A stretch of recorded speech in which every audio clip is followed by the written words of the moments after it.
This is the DNA Pest Control Podcast with your hosts, Daniel and Anthony.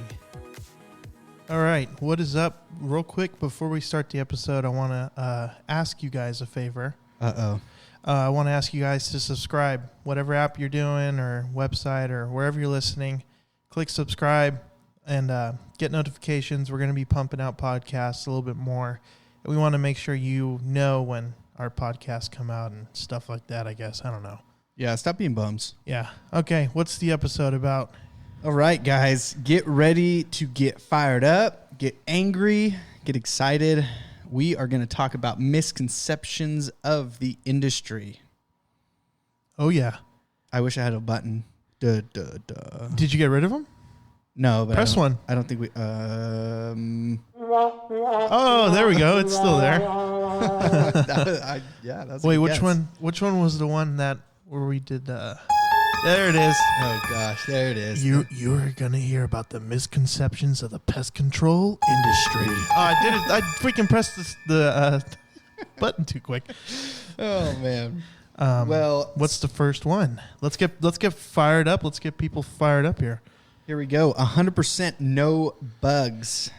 Okay, this is a big one. So a lot of companies out there do, and I'm going to say try, they do try and guarantee no bugs at all, right? Yeah, of course. Which one, and then here, and I know this is a nitpick here, but the big one is, no, they're going to see dead bugs at least, right? You could say that.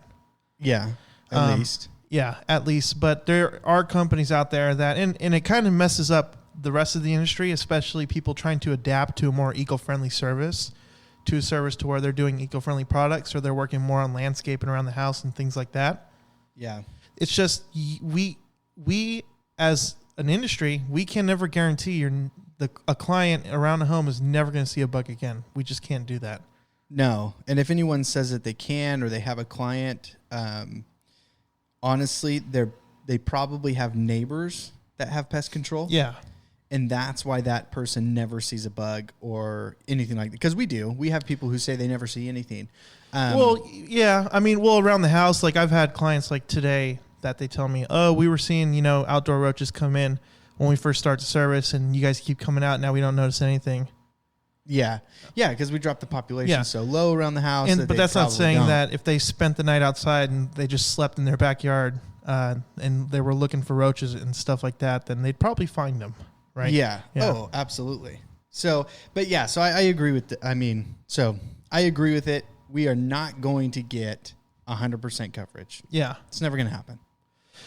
Now, the reason why we're even bringing this up is because it is a misconception to a lot of our clients, and it's our duty to educate them as an industry that, no, I'm not going to get rid of 100% of your bugs unless you're dealing with bed bugs or cockroaches. Those are the only real bugs I can see that you're going to obliterate from someone's home if they're working with you. Yeah, and we can help. So the 100% guarantee that most companies have, it's more of 100% guarantee of them getting inside the home or you seeing them inside the house. Yeah. We can't control 100% outside the house. There's no way. It's impossible. Especially if it comes to a flying insect. Oh, yeah. There's no way we can control that. Yeah, there's no invisible barrier for the air. No, and unless there's some new crazy product out there. Yeah, it's called a net. A net. Yeah, like we seen in Florida. Yeah. You did that. You just net the whole place. Yeah. Even that, you get small bugs through there. Springtail. Probably. Yeah, or a flea. Yeah, you can fit through there. Oh, easily. Yeah. So first misconception: 100% no bugs. No, not going to happen. We have to focus on educating the client. And if you're a technician, business owner, whatever you are in the industry, be sure to always let them know. Like when it comes to things like, and look, and I'm not saying that you're not going to do a good job and that you're not going to get rid of every ant around someone's home. You probably are. I have. But we got to go in there, and I guess you could kind of say, and this isn't something I live by, but you could promise less so the client may expect less, but you deliver more kind of sense. Don't go in there saying you're never going to see a bug in 2 years after this spray. Well, and there's some bugs that you can actually 100% guarantee. So, I mean, that is something that I want to make clear. So it's not that we can guarantee ants. You know, if we go on there and we kill all the ants, we can guarantee they're not going to see ants. Yeah, but then they'll see them next season. Oh, of course. And them coming back. Yeah, we can't control and that. that's why you have pest control come out bi-monthly, quarterly, monthly. Pest control. Yeah, control. We control it. Yeah. That's a huge one right there. Okay. I think we hit everything on that one, right? Yeah, on to the next one. Okay, hopefully we made some people mad. Okay, now the power rig, better than the backpack? So here's another really big misconception in the industry that I know a lot of people are unfortunately following it. It's the power rig. Some companies live and die by it. Others adapt a more I guess you could say, well, at least in California, it's a more law-friendly method of either using your B&G hand can or a backpack sprayer. But the main thing is that the power rig is like it's still the staple, I guess you could kind of say, of the pest control industry. Well, it's because, okay, so we're going to go in a little bit more on this. So I need to get the source, because I don't have it on me. I actually don't have the book that I got it from. Wait, are you saying you're going to give us information you're not sure about? False information, absolutely. Okay, yes. go on. Yes, I'm intrigued. So back in the day, you were expected to spray about 10 gallons per house. Yeah, of product. 10 to 50. Yeah, yes. Apparently. Yeah, so, and that's why they did the power rig, because that was you needed so much product. That was the standard. Well, now look and listen, if that was the standard back then, and dude, trying to get 10 gallons out of a backpack is not going to work. No. And I get it. The power rig's going to be the most efficient for it. Yeah. But we've adapted the pest control industry, and it's not showing up to someone's home and drowning their home in pesticides anymore. We've moved on from that. Yeah, well, and that was the whole point of the power rig. The point of the power rig from my brother-in-law, actually, when he started the company, was because of the look. They do look very cool. So, you know, so he wanted them to think, oh, look at this big reel, look at that thing. There's a motor back there that, you know, we're pressure treating the foundation, which means we're getting further into the cracks and crevices. Yeah. It's just a sales tactic. And it's a damn good one, because unfortunately the industry is still under that shadow of the power rig, and we need to work together to change that. Well, this is the thing. There's already laws against the power rig. Exactly. So now I can't say for every other state out of California, but within California, you have to have a certain PSI on your rig to be able to spray bifenthrin. Yeah. And so if you go over that PSI, technically it's illegal. Yep, exactly. So now how you can control that, you know, that's really hard. You can't control a specific PSI coming out of that tank. But yeah, and on a consistent level. It's just impossible. You can control it when you're using something such as a backpack sprayer or B&G. Yeah, because they're only allotted a certain amount of pressure that you could even pump into it. Yeah, and you can choose how many times you actually pump it to let out the chemical. So you can control it a lot more than a power rig. Even if you have one of the valves on the gun, you still don't know what you're spraying at. So and I do know the argument, and this is on the other side of the fence here, of half my route will cancel if I don't use the power rig. And I get it, but actually, that falls under... That's a lie, though. Well, some people might, because you can't say it's a lie, because what if some people have built their business off the power rig? Which we is did. Entirely... We did. Yeah. Everyone was worried. When we switched to backpack sprayers, everyone was freaking out. That's true. Because I do remember that. Yeah. I went and took a class, and I learned that, and I actually went to my brother-in-law. This was before I owned it, and I said, hey, we got to be careful. We got to look at using the backpack sprayer more, because there's laws against bifenthrin and in the power rig. And he's like, no, everyone's going to cancel. I'm like, no, they won't cancel. You just got to educate them. Yeah. And what did we do? We ended up educating a lot of people. A lot of people questioned it at the beginning. And they're like, oh, I want the guy with the power rig out here. And we ended up talking to them and getting them to understand, hey, look, it's the same product. It's the same exact thing. especially if you're mixing the product right then and there in your backpack sprayer. Usually better, yeah. And I would tell everybody. We might need to get into that. Oh, yeah, definitely. I would even tell clients that had an issue that would be, they were like, well, I want the power. And I was like, here, and this is exactly what I told them. I'll tell you what, let me go ahead and do the service today with the backpack. If it doesn't work, if you don't see the results that you want, then by all means, I'll come back out with the power rig. And we didn't get a call back from that guy. No, none of our clients now complain whatsoever if we use a backpack sprayer or power rig. Most people don't even care. Got it. Yeah, just got to educate them. And the main thing is you got to get those results. To get results, I believe is that our next topic about what you spray in your dilutions? Well, yeah, we will talk about dilution. So now if you want to know where to spray, how to spray with a backpack sprayer, go back onto the episodes. We have one on how to treat a property efficiently, and that is talking with a backpack sprayer. So go back and listen to that episode if you think we're full I remember that. Yeah, please listen to it. That's a great episode, actually. We did talk about it. Yeah. So was that how to treat for general pest? Or I think that was. I think it is that and episode. then I think it's also in the other one, work faster. Or work faster, not harder, right? Yep. Yeah, and that one as well. Yeah. Yeah, we're backpack spray. We're like disciples of the backpack sprayer. Yep, we only use the power rig to fill up the backpack sprayer. Yeah, I don't even have a power rig on my truck. Yeah, you don't even have it. And then people are like, what? Maybe there's some people out there like, oh my God, what are you talking about? No, they probably look at your truck and think, oh my gosh, what's inside? Yeah, I actually had a client come right up and like watch me pull out the whole freaking truck bed. And they're like, oh man. Oh, I bet he loved it. Yeah. They probably were loving that. Then he was like, where's your power rig? And I had to educate him. That didn't happen, but that would have been cool. That would have been great. Yeah, it would have been good for the podcast. So, yeah, we got to come up with some good stories on that. So now, chemical dilution.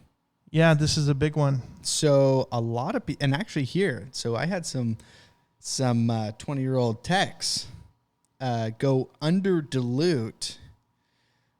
Under dilute? Would that be how you say that? Over dilute? Over dilute?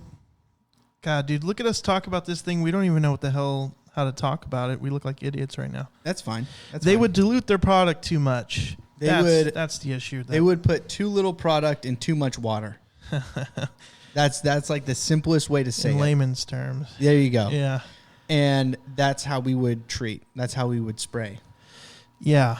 And we would have a ton of callbacks. And this was the same tech that would be like, because he didn't ever wash out his power rig. Oh yeah, once it starts getting all milky and all chunky, that's when you know you're at the end of your tank. Yeah, oh my gosh, that tank was terrible. So the whole misconception in the industry is, you listen to the manager or the owner or whoever it is tell you how much to put in that tank. Unfortunately, if you're an owner that does that and you're under diluting these products or over diluting these products, I'm going to tell you're wrong right now. Yeah. Oh, this is a big one actually, because listen, and if you are an owner, if you're a manager and you're in charge of like what your route and your fleet does when it comes to spraying and their dilution, let me tell you this right now. You're going to get better results by spraying less water with higher chemical in a more precise area than spraying more water with less chemical all over the house.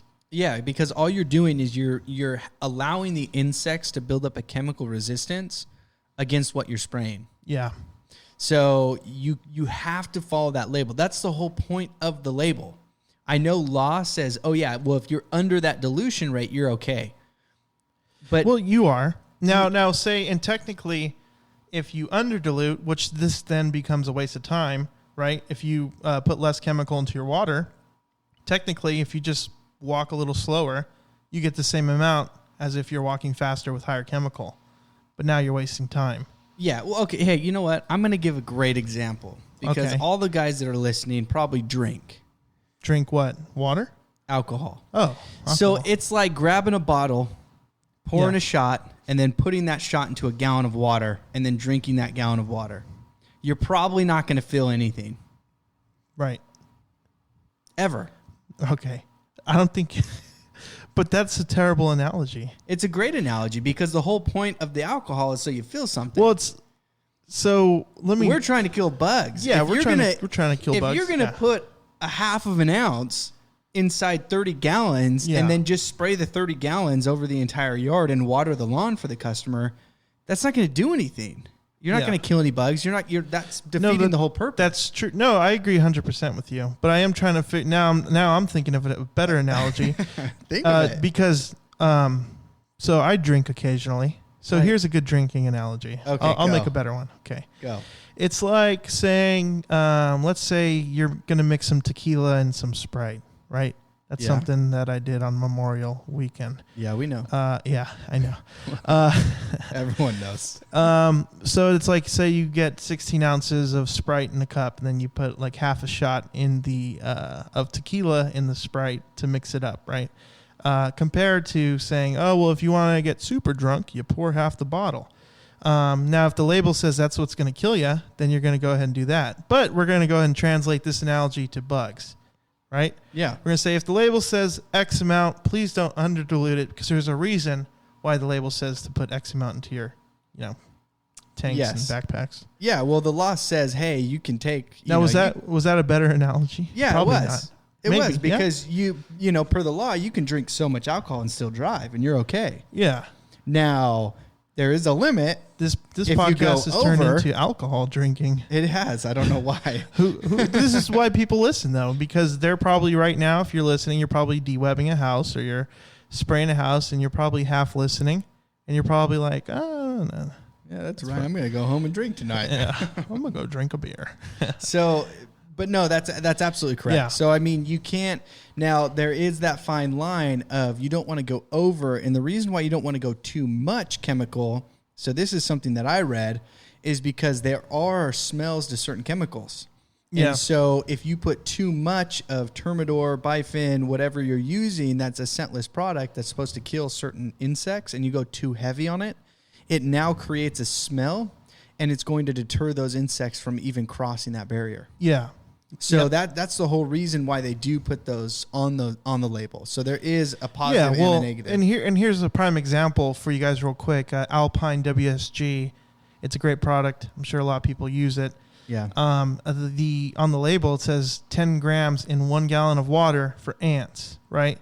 Now, I had 30 grams in my B&G, and I'm like, it's still Alpine. It'll be fine. I'll spray for the ants, right? So I sprayed for the ants, and maybe I might be incriminating myself here. I don't know. Anyways, I sprayed for the ants with 30 grams inside my B&G, right? And they died. They died before they made it back to the nest? Yeah, they died. So then that's why you always listen to the label, because now I just killed a trail. I'm not going to kill the nest. They didn't even make it back. And I sprayed some pretty potent stuff that I was using for outdoor roaches. And the label and what people repeat all the time, label is law. Listen to the label. Now, also on the label, and state laws do indicate, yes, you could use less than what's on the label, but don't do it. And I get it. You're trying to save money. I get it. Maybe 90% of your route is business as usual. You show up, you spray a barrier, and you leave. But maybe you are getting the results you need with the less dilution. But this is going out for people that are really trying to cut it close. Yeah, it's just, at the end of the day, it's not worth it. Okay, Yeah. You know what, if you're a rookie tech, you're just barely getting into the industry, or even you're a vet and you're just listening to your boss, I'm just going to tell you right now, go off of the label. Don't listen to them, because you're going to want results. And at the end of the day, when you get the results and you're not creating callbacks and you're not having any issues, believe me, I don't think they're going to care that you're putting a little extra chemical than what they're telling you to do. Well, and here's a quick disclaimer too. All these misconceptions that we're doing here, that we're trying to get everyone fired up, and these may be controversial. Dude, if you're doing some of these things and they're working for you, if it's not broke, don't fix it. This is for if it's broke, right? No, you fix this one. Yeah. No, some of these you just need to fix. You need to stop it. Well, I'm trying to make sure everyone's got a boat to float on in this freaking debate here. So. Yeah, you can go get on that boat, go over to Niagara Falls, and go right off the edge. Whoa, dude, hold on now. That's what you need to do. I'm on your side. I know, and I'm on yours. Oh, I'm just telling them what to do with that boat. Oh, I thought you were telling me. No, I'm telling them. Oh, well, yeah. Well, especially with the power rig. That's one we need to knock out. Well, it's only a matter of time until they even ban the power rig. You know they're going to do it, at least in California. I've been saying that for years. And hey, and then if you're in a safe state like Texas or somewhere like that, which is a state, or even Colorado, which they might even be as strict as California. I don't know. That's why I wish people from Colorado would come on the podcast and tell us. Yeah. But Californians are moving out fast. Yeah, and hey, California's liberal views are coming to a state near you. Hit the music. Hit the music. Oh. That one? Yeah. So, no, you're absolutely right. Once it catches, it's going to start going through all the states, no matter what. Now, they might not pull back restrictions on the chemicals that they can use, but they're going to pull back on restrictions on what they can use it with or how they can spray it. But, so on that one, I don't care what anyone says. Dilution is key. Follow the label. Read it. Keep up on it, because the labels do change. And they're changing for reasons. And so you need to constantly read those and keep up on what that says. Yeah. So just so everyone knows. So next one, bait stations. I couldn't let this one go. Yeah. Well, I don't even know. Well, I'll let you lay the foundation here. Okay, misconception of the industry. I've heard this multiple times from many different techs, some that I personally have worked with and have shadowed and watched, others that have come in afterwards and told me that their bosses or the techs that they've worked with do this. Bait stations underneath the sink inside a house or an apartment, also up in the attic or underneath a home in a crawl space. Yeah. Now, and real quick, we're not saying it doesn't work. No, it absolutely works. Bait works. Yeah, now, bait the works. myth, I'll throw out a myth real quick. The myth that everybody goes to is, because customers will ask, well, won't they die inside? No. It dries them out. They're going to want water. So they're going to go outside of the house and they're going to die outside. Well, and that's the thing. You can't control where a rodent's going to die. No, just like you can't tell if there's a fresh dropping or not. Well, you can. Actually, that should be. No, a little tic tac. Well, you know, if it smears, it's gosh, it's fresh. I got some rats out there. We can wait till one poops and we can smear it and see if it works. Yeah. Okay, so the whole thing is the misconception is putting that inside the attic, underneath the home, or underneath the sink. The problem that I have with that is it's more likely that the rodent's going to die inside a wall, and you're going to make it hell for that customer or client over the next couple months to smell it. Yeah. Because you're not going to poke holes in the wall. But and then here's the thing too, to play devil's advocate, is that if this could happen if you have bait stations on the outside too. If you're not sealing up the holes around, you're right. We can't control where they die, but also I personally think that throwing a bait station in the attic or putting a bait station under a sink is, yes, it's a method to get rodent control. And at the end of the day, that's our job, to control rodents. But I also think it might be the lazier way to try to do it. Oh, it's 100% the lazy way to do it. Yeah. Because if you actually took the time to see the holes from the outside of the house and see where you can seal up and you seal the holes. Yeah. Why put a bait station? Exactly. And here's a quick story that literally happened to me today. So for those of you guys that don't know, I just ran a full route. I'm a little stinky and sweaty because it's hot out here. Wasn't too hot today. No, actually, but nice. I literally just got back from a house and I got a text from the owner. He was like, well, I seen mice droppings. And I personally didn't see any droppings, so I'm going off of his word. I said, okay, cool, no problem. Here's what I'm going to do. I threw down one glue board in his cabinet. I get a text an hour later. Oh, we got a mouse. Okay. Now, yeah, glue board's easy. Even if I put a snap trap, probably would have caught him, right? And then, so why would I, in that situation, ever say, I'm going to throw a bait station in your cabinet? Or I'm going to do it right under the sink. They'll get to it and they'll eat it and they'll die, right? Why, when you could always trap over putting a bait stations for the outside, right? I could 100% get behind that. Well, and the other thing is you have to realize that a lot of people don't, is you have to find out what their diet is. Oh, so 100%. If they got a bag of popcorn right next to their nest, they're never going to go to the bait station. Here's another story. Man, I'm such a good tech. Oh, here we go. I'm the best tech ever. Dude, let's hear it. And if you guys think you're better than me, I'll see you in the Technician Olympics. The cage. The cage. The cage. Oh gosh. WWE, you're going to the cage. Hell in the Cell.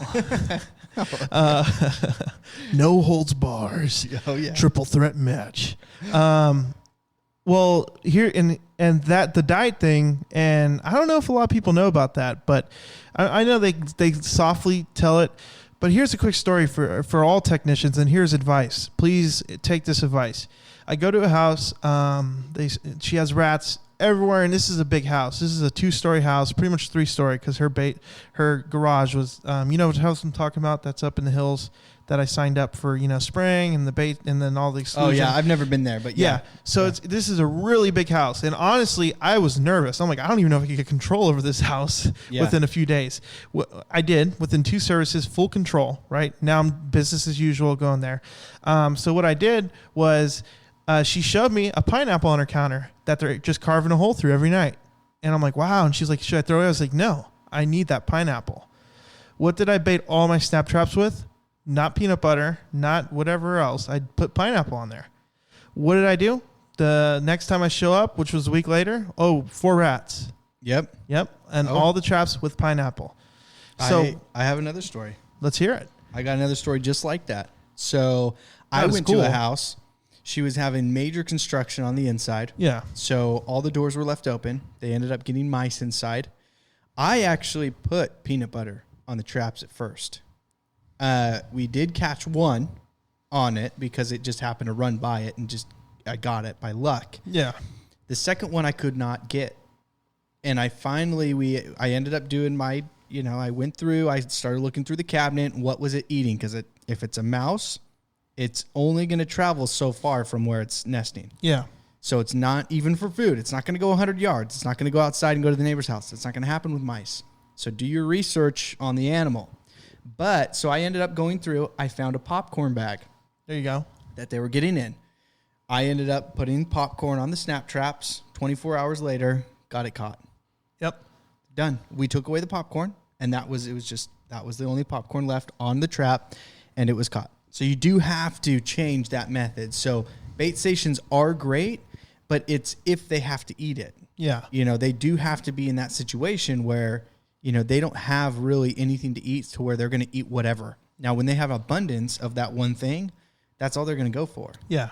So and there's studies that have been proven that rodents, yes, they'll eat garbage, but they'll eat better tasting garbage than nastier tasting garbage. Yeah, they did. They have a preference for taste. Was it France? It was a bread factory. Remember it? Yeah. But where was it? Wasn't it in a different country, or was it here? I don't know. Shoot, I don't either. Let's just pretend it's the warehouse. But they did do different quality of ingredients, and the rats chose the higher quality. Well, they chose the better quality food. Yes. And then once they moved the better quality food to a different area, the rats migrated to that area to eat the better tasting food. Yeah, they went and looked for it. So if they're food of choice, and then like say you're in a pantry, investigate the pantry. If all they're eating is dried fruit, then that's your trap choice there. What to bait your trap with. Yep. Now, don't bait it with their dog food or cat food. Now, if they're eating their dog food or cat food and you know it, then go ahead and bait it with it. Yeah. Oh, absolutely. So, misconception of the industry. Guys, bait stations are wonderful. Use them. We ended up talking more about what to trap with than the bait stations, huh? Well, because we're telling it. Yeah. Well, we gave them good tips. Let me brush back up on the bait station real quick. This is why it's a misconception to use them in the inside. Is one, the client's going to believe you. You're the professional. Yep. They might even like it. Like, oh, look at this big trap they got, or this big bait station they got in here. It's the lazier way to do it. Now, if you're swamped, you got 9,000 accounts on you a day, and that's literally, I already got a bait station pre-baited. I'm gonna toss it in your sink. Have a nice day. Then your company needs to work things around because you're not doing the proper service. No. But to do the proper service, I would say your last resort ever would be to put bait stations in someone's home. Yeah, inside the interior. Yeah, just don't do it. That's not how you should. Because you could get full control with traps, with exclusion. There's so much other things that you can do to do it. Now, if this is your last resort and it's just not your 98th callback, then, do what you got to do. At the end of the day, you got to get rid of the rats. Yeah, that's what happened at the gas station. I ended up having to dig through everything to pull it out. I ended up getting it. I saved the day.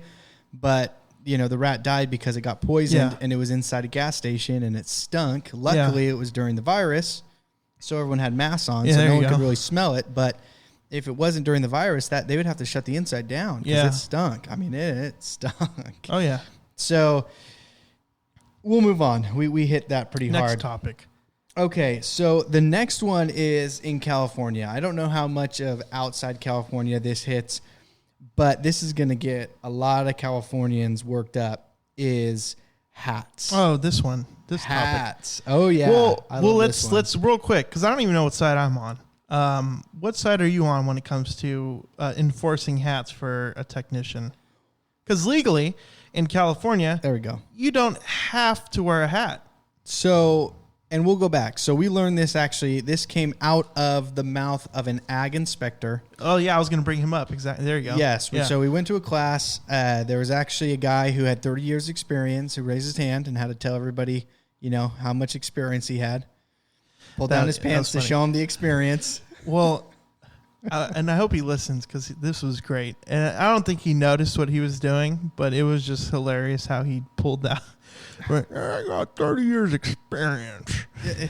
Well, why are you even starting like that? Hi, He's trying I to have a question. I have 30 years experience. Why does that guy not have a hat on? Well, and It's like, what? it was funny. And I wonder if anyone else in that room listens to the podcast. Probably. I don't know, but I bet hope everyone was like, "Oh, he's got 30 years. Oh, wow. Oh." You could tell. Yeah, people near him were kind of like They start getting shaky. They're like, "Oh, 30 years." they were all nervous around him. Like, He must be wow. 106. Yeah. or 20. Because apparently you could have 30 years experience when you're 22 now. Yeah, it is. Yeah, technician years go fast. Oh, they do. Technician years are kind of like dog years for those of you. Yeah. If you're 6, you're probably 85. Well, and look, and I mean, let's be honest. You kind of know a lot by year 1 or 2, and you're probably just gonna have saying, I got like 6 years. That depends on the company you're with. We knew a guy that had 6 years experience, and he didn't know anything. True. That's true. I mean, literally, he knew nothing. He didn't even know how to set a snap trap. He literally just set the thing of peanut butter on top of the snap trap. What if he's listening? I hope he does. Okay. Then he'll know to go turn in his license and change industries. But that falls under just No, he wasn't educated. poor training Yeah. on the sense of that and that doesn't fall under. I'm not trying to say he's not in the wrong at all. I'm trying to say that he probably fell under a lot of these misconceptions of the industry, and that's what happened to him. Was he got trained by someone who believed in these misconceptions and believed in these old ways, and next thing you know, you got a technician that has a few years to 5 to 6 to 7 years under their belt, and they think they know everything, and then they get thrown into a situation where they have to prove it, and they buckle. So, Well, like I tell every new guy is don't conform, don't get into the I know everything, because like this 30-year experienced guy with hats, legally you don't need to wear a hat in California unless you spray over your head. Yeah. If you never spray over your head, you legally never have to wear a hat. right. But there's also, so here we go. Here's the meat of it. I think everyone should wear a hat.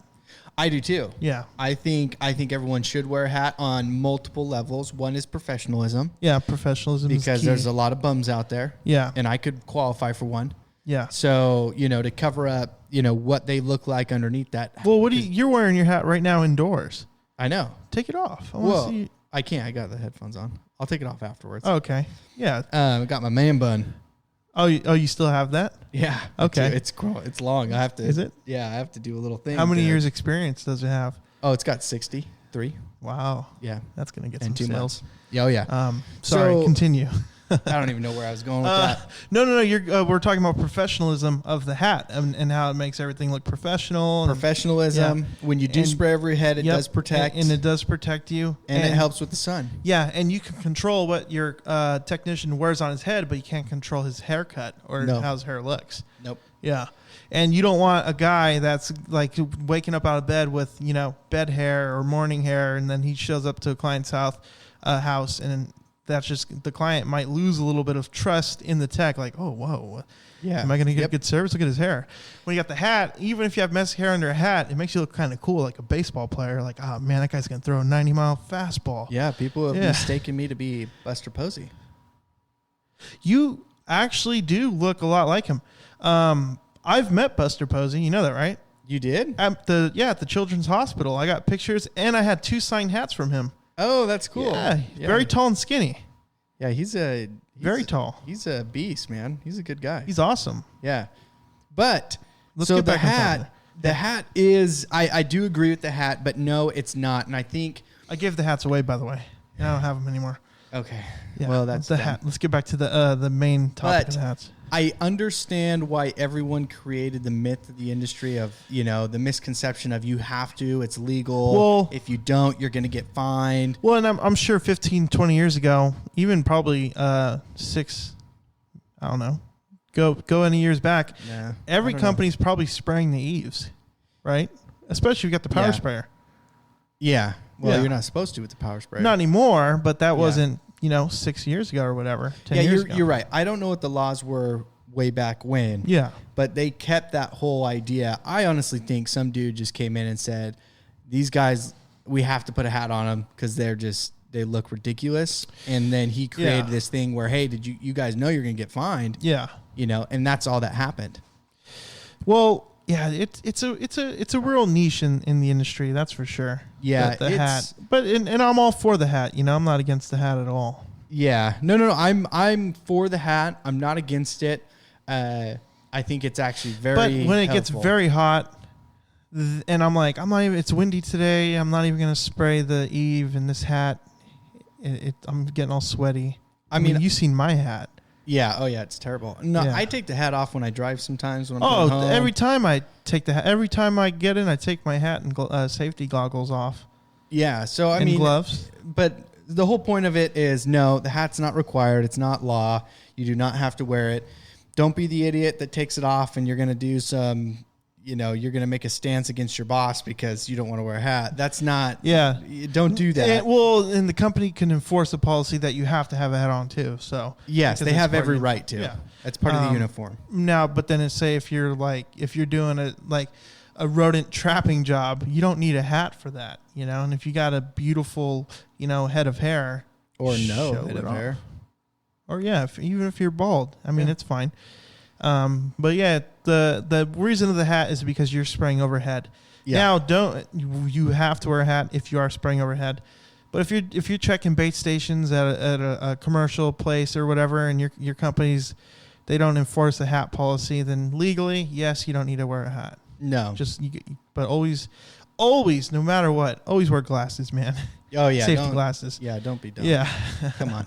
And all the other safety equipment is just so crucial. Yeah, the PPE. Definitely follow it. Yeah, we definitely wouldn't even be bringing up glasses because I had so many cases that, you'll go pour some chemical into a B&G and like every 1 out of 1,000 times just bloop, hits you right in the eye. Like, what the heck? Yeah, it and luckily, I had the glasses on. It's insane. Yeah. And I was doing everything legal. I wasn't, mixing chemical up at eye level or nothing. And, you just never know what's going to happen. So yeah. Oh, yeah. Even when webbing. I've had webs come right down, or I had a spider come down and hit me in the eye. Yeah, yeah. I always wear safety glasses when we do webbing. So yeah, that is a definite. That's a tool that everyone needs. Yeah. I don't even look at it as like a PPE. It's not even a. No, that's a necessity in the industry. Is safety glasses. 100%. No matter what you're doing. Yeah. Oh yeah. No dust in your eyes. I've done it without, and I've ever since I put them on. I don't care. Yeah. I've gotten way too much crap in my eyes. No. You mean webbing, not like dusting. No, webbing. Yeah, webbing. The dust got in your eyes. Yeah. No. Never from the house. Yeah. Don't want to get a ticket, Daniel. Yeah, I know, right? Next one might have one in the mail for me already. I know. Yeah, they already sent it out. They called me. Oh gosh, barely. So the next one is the need to work fast. This is a huge flaw in our industry that I think a lot of companies have dug themselves a grave in already. That really just ends up hurting the industry. And the only companies that don't get hurt by this are companies that realize that your guy doesn't need to get a house done in 12 minutes every time, right? Your guy doesn't need to be timed at a house. yes, technically you could time houses if there's no one home, if it's business as usual, you're keeping control of the house for 5 years, then yes, he can have a time. But when you're dealing with a case, by law, we are licensed technicians for a reason. We're there to inspect, interview, monitor, treat, and check everything out, everything like that. And the guy, now a lot of times now, if it's an applicator, then yes, you time your applicator, right? But I don't even think timing an applicator is a good idea, even though he's very limited by the law what he can do around the house. Well, the thing is every house is different. So you can't... Oh, and sorry, I want to cut you off because real quick, in California, an applicator is the guy that cannot identify pests and cannot solicit service. He can only show up and do what he's trained to do. Yeah, but you cannot time a house. You cannot say, because we do 10,000 square foot homes and, we're there for 35, 40, 45 minutes. Yeah. And then we go and do a little 1,000 square foot house and we can be in and out in 10. So you can't just set a time overall on everything and say it's 10 minutes per house, 20 minutes per house. You can't do that. You have to manipulate that service. Also, you can't decide if someone's going to come out and say, "Hey, I need the interior done." Yeah, there's and what are you going to tell your tech? Oh, actually, I need you to get out of there within 10 minutes. Tell them no. Then what? Then that's terrible customer service. Like, I get it. You want to get the bang for your buck. You want your technician to be as efficient as possible. You don't want them to get complacent. You want to make sure that they are getting the amount of houses you need done a month within an allotted time. You can only afford a certain amount to pay out to a technician. But in my argument is that if you structure your pay structure correctly, if you do your service efficiently, and if your client could get more out of your service, I could get a route done, and it's tight routes, but I'm spending 20 minutes at a house, 17 to 20 minutes at a house on average. I could bust out 20 accounts with sub 8 hours, given it's a tighter route. But it is pushing it close, and I'm sure there's companies that be like, well, I want a guy that could get done in 6 in a tight route. And look, and then next, and a lot of times what happens to technicians is they're like, well, in order to meet the requirement, because maybe, a lot of techs smoke or whatever, it's like, I can't take my lunch. I got to work through lunch to be able to meet what my company needs. And you don't want to do that. You want your tech to be relaxed, because a lot of times that's burnout. And that's why there's such a high turnover rate for technicians. That's why they all jump. A lot of technicians jump companies, because you got a company that wants houses done in 15 minutes no matter what. And it's manageable in certain situations. But then your technician starts going to these three-story houses with 3 garages, and it's like, how am I supposed to get this done in 15 minutes? Then the client comes out and says, well, I want the garages done. Yeah. And the interior, all 3 floors. And it's like, well, how am I going to get this done in 15 minutes? I got 17 other accounts after this house. Yeah. And it's bad for the industry. Yeah. It's just so bad. And I know you can't, as a business owner, as someone who's scheduling, you can't factor that in all the time, but you can if you have a foundation built for that. And essentially the foundation I follow is that if I spend 30, 40 minutes at a house, I know I can knock another house out later on in that day in 10 minutes, in 15 minutes. Just pick and choose your battles. That's the main thing. Yeah. Well, and the other thing is you need to give the technicians, if this is an owner looking at it or a manager, you need to give the technicians the power to say, hey, I can't be here. Now, obviously, if it's an interior treatment, get it done. But on some situations, the tech can't be there for 2 hours. Yeah. Well, and here's a quick example, and I literally did today, and this is the same client that I just caught a mouse with the glue board I just put in. I went there, and I did a quick trapping. I didn't do a full-on rodent estimate. I didn't do a full walk-around inspection of the house because I was kind of hampered on time. I had a lot of drive time today. Need to make sure I'm hitting all the accounts within a good amount of time. So I did do the quicker part, and look, I caught a mouse. So there is ways that you can get things done, and you can say, well, hey, worst case, let's do a callback for a situation. Now, don't be an idiot with it. Don't tell 12 out of 14 of your clients a day or whatever that, oh, we'll be back to do the inside for ants. Then you got a full day of callbacks, and your company isn't going to be happy about it. And if on the other standpoint, if you are an owner or if you're, a manager or a router, give your guys the freedom, and then you could easily take it away to set up callbacks or to set up to return to a home. Yeah. Because you want them to get the route done, and all it takes is one random house to ruin a route. Oh, yeah. Well, and you're absolutely correct on that. So they just need to have the power. The technician needs to be able to stand up. We have, I don't even care. So we have a new guy who took a lot of time on some of the accounts. Yeah. But he was talking about hot rods with a guy. Yeah. That right there is, and I get it on an owner standpoint, I get it on a manager standpoint. Are you actually servicing and doing a quality job? Or are you sitting there and just talking to a client who eventually will probably cancel your service because you didn't spray anything? Yeah. So you need to be able to say as a technician, hey, I'm here actually doing something, or I'm actually just shooting the shit with this guy and nothing's coming of it. Because I know techs who've said, oh, yeah, I go to their house, we sit down, we drink coffee, I don't even do web. Yeah. And eventually those people are going to get swooped out and say, hey, you know what? I found a guy that actually does it. Well, and I think we've even brushed up on this on past podcasts of the technician that does go there and does, they sacrifice some of their service to be able to talk to a client. And look, it's effective. No. See, now that's different. If you're going to sacrifice some of your service to talk to the client, but you're still getting out in a timely manner, then that would be, in the business eyes, I guess that's okay. Well, but it's not, because then what happens is now you throw any other technician there. No, then you're going to have issues. Then there's issues, which hey, let's face it, a lot of times, if that guy and that's his route, and we need to have a whole episode about, I'm holding my route down. No one could take my route. Those guys, Oh, yeah. That's what it falls under. My route's impossible to take over. Good luck with my route. It's under the breezeway. No, but yeah, I understand fully that, look, and this isn't, don't show up to a house and be a robot. Just be smart with your time. Understand that some clients don't want to talk to you. Some do. And if they do want to talk to you, talk to them smartly. Like I said, you're the professional. You're in full control when you go there. Yes, it's their home. It's their private property. But just use your words correctly. And it's not rudely ending a conversation, but you can easily conclude a conversation and be on perfect standing with your client. Yeah, you can move that conversation over. You can make it happen a lot quicker. Yeah, but now and then say if you're in the garage and you point out a poster, expect a conversation. If you're choosing for a conversation, that's on you. And I'm not saying don't ever talk to a client. I've talked to clients a lot. I've spent maybe 10 extra minutes, but I'm ahead on my day. I know I'm doing good for the rest of the houses. This guy wants to talk. This is the 6th time I've seen him over the past 2 years.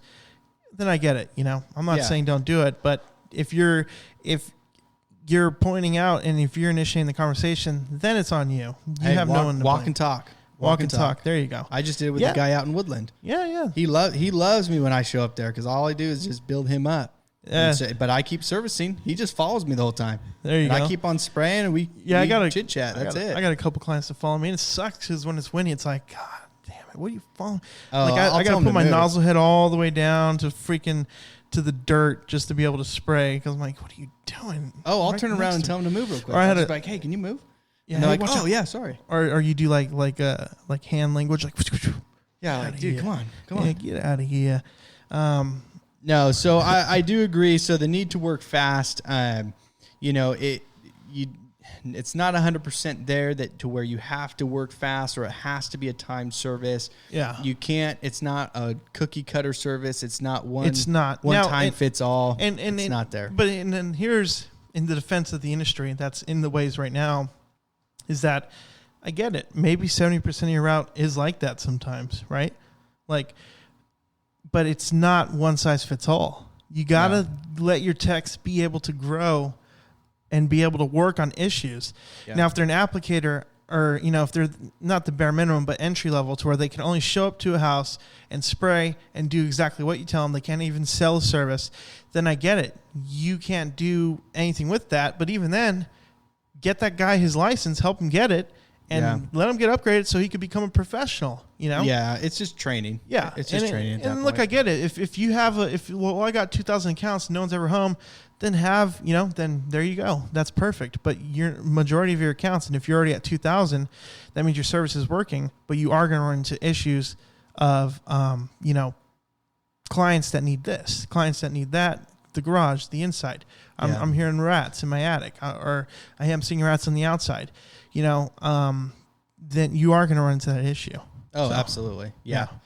So that is all that we have for today on the misconceptions of the industry. Yep. Any last words, Anthony, you want to add for these guys? No, just take everything you heard today with a grain of salt. We're not claiming we're 100% right all the time, but every point we brought up today is something that we've both experienced, and I'm sure that you've experienced in the industry as well. And try it and see if it works. Yeah, if it doesn't, try it. Throw it away. Yeah, throw it away. So thank you so much, guys, for listening in to the misconceptions of the industry. Hey guys, this is Anthony, and here's a quick reminder. We want to hear from you, whether you're a technician, owner, or operator. We want to hear your stories, whether it's a horror story on the field, a funny story with the client, or just something straight up crazy or weird you've seen. And how can you do this, you ask? Well, our email is dnapestpodcast@gmail.com. That's DANDA pestpodcast@gmail.com. You can follow us at Twitter and direct message us there at DNA Pest Podcast. That is D, the letter N, A, Pest Podcast. Follow us on Twitter. Or you can reach out directly through our website at dnapodcast.com. That's DANDA podcast.com. We want to hear from you, so let's hear it.